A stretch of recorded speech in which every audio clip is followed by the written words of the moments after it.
నవాబ్పేటలో అతి దారుణంగా కేవలం ఆధిపత్యం అన్నది చాటడం కోసం ఒక పథకం ప్రకారం అక్కడ కర్రలతో అతి దారుణంగా దాదాపుగా 20 మంది కలిసి కర్రలతో అతి పాశవికంగా కొడుతూ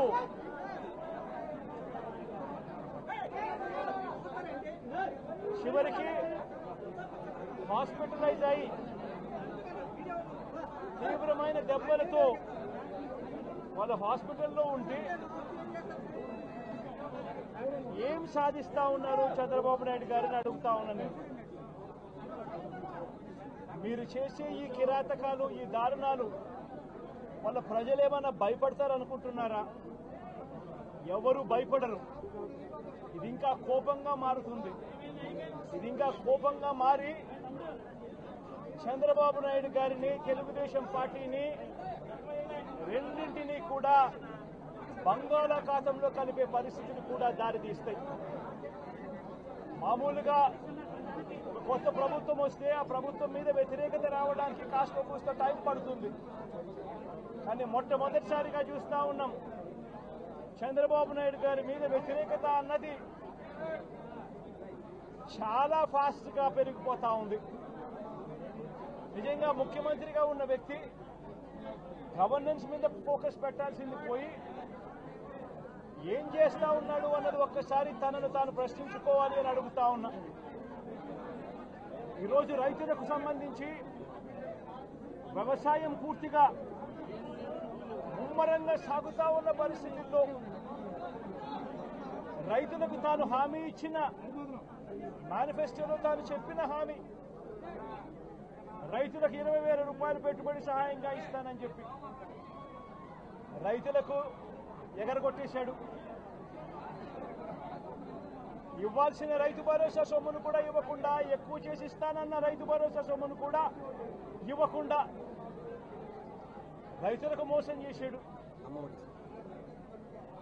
పిల్లలు బడులకు పోతా ఉన్నారు.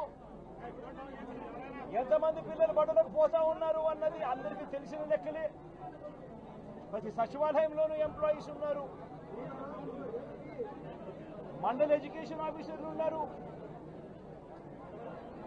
అయినా కూడా తల్లులను మోసం చేస్తూ అమ్మఒడి ఎగరగొట్టేశారు.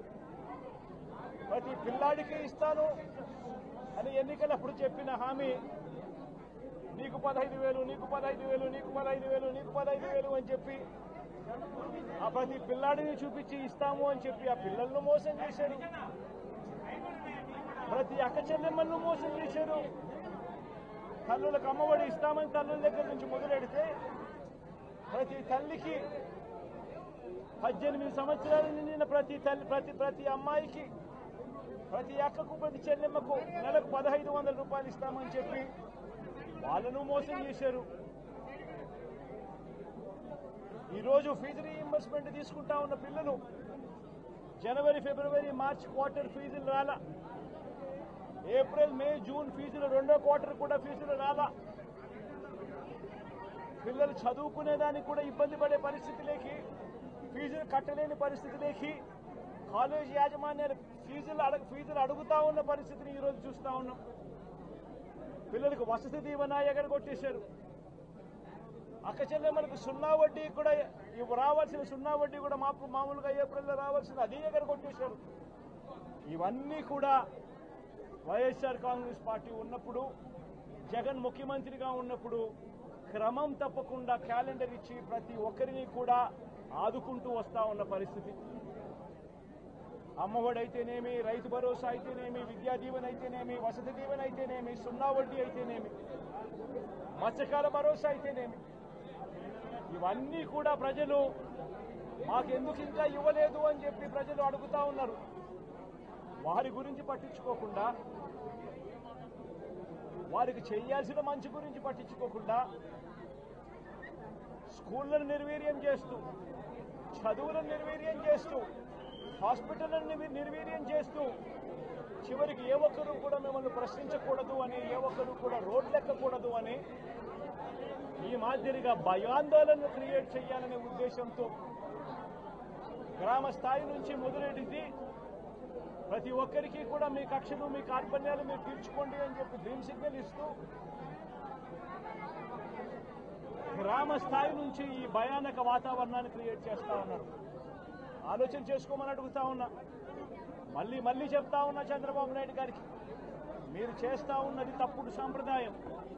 ఇది కనుక కొనసాగింది అని అంటే రేపు పొద్దున ఏం జరుగుతుంది అని అంటే, ఈరోజు మీ ప్రభుత్వం ఉంది, చాలా వేగంగా మీ ప్రభుత్వం కూడా తుడిచిపెట్టుకొని పోతుంది. ఆ తర్వాత మళ్ళీ మా ప్రభుత్వం వస్తుంది.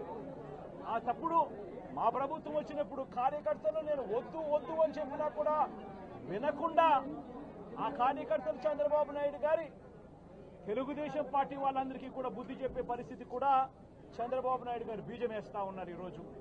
దయచేసి నేను చంద్రబాబు నాయుడు గారికి చెప్తా ఉన్నా, ఈ తప్పుడు సాంప్రదాయాలను ఇంతటితో ఆపండి. ఈ తప్పుడు సాంప్రదాయాలు పెద్దయ్యాయి, వృక్షాలైనాయి అనంటే ఆ తర్వాత ఆపడం ఎవరి చేత కాకుండా పోతుంది.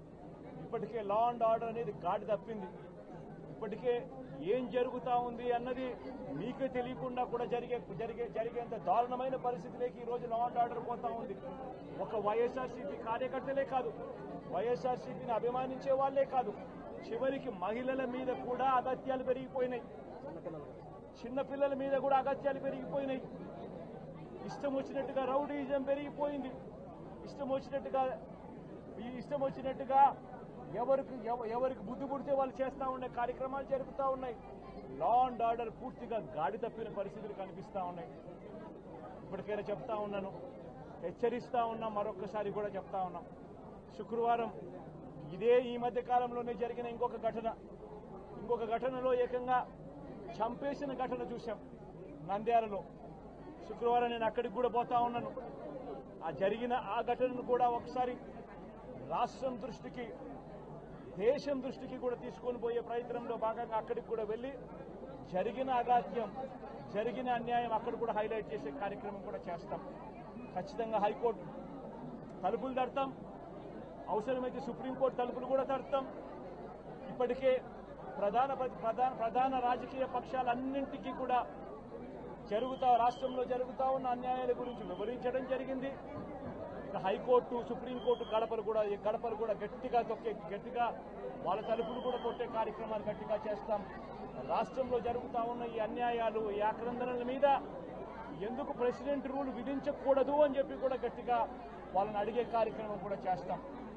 గవర్నర్ గారిని కూడా ఈ విషయంలో కలగజేసుకోవాల్సిన అవసరం ఉంది అని చెప్పి కూడా గవర్నర్ గారిని కూడా ఈ సందర్భంగా విన్నపిస్తా ఉన్నాం. ఇవన్నీ కనీసం మీరన్నా సుప్రీంకోర్టు జడ్జిగా పనిచేశారు, కనీసం మీ సమక్షంలో మీరుండగానే ఇవన్నీ ఈ రాష్ట్రంలో జరుగుతూ ఉన్నాయి.